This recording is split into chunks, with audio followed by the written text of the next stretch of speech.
Hi, my name is Daniel. I once saw a job description of a risk manager that says his main task is to chart a safe course around reefs and to avoid shallows also in stormy times. That sounds to me the job of a CEO. The Chief Executive Officer, indeed, is also the organization's ultimate Chief Risk Officer. I have been fortunate to have performed both jobs in my professional career. Both are not easy jobs, if not scary. I know the fears of a CEO without a Chief Risk Officer. He feels like a driver on a journey to an unknown path without a navigator. That is how I see the two top executives working together in a company.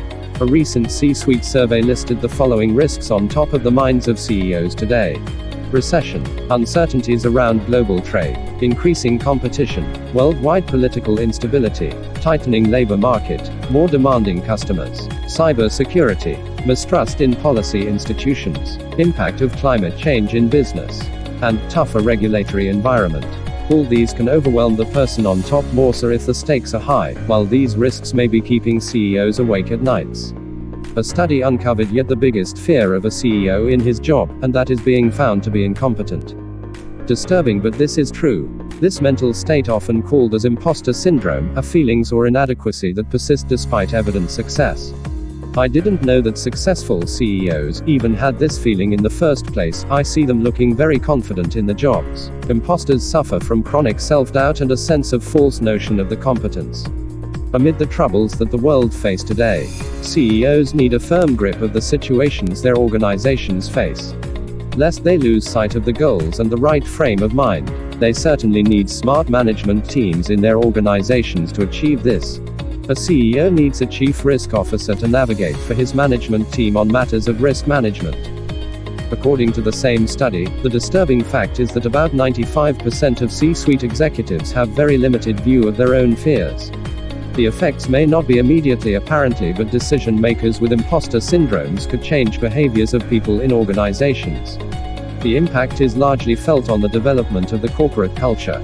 Take these: lack of honest conversations between peers, excessive political gameplay, silo thinking, lack of ownership, poor decision making, taking bad risks detrimental to the business, too much focus on survival rather than growth, risk aversion, and reactive response to crisis. When you think that risks emanate from external circumstances, take a second look internally.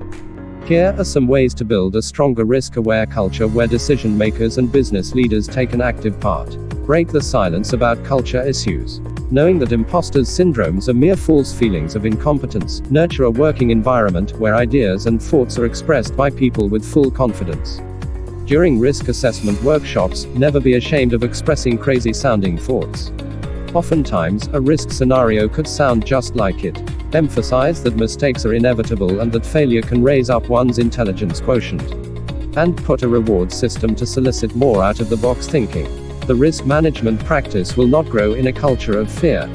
The future should not be something to be scared of. In fact, it should excite people. Amidst risks, there will always be opportunities. Knowing these is enough reason not to fear.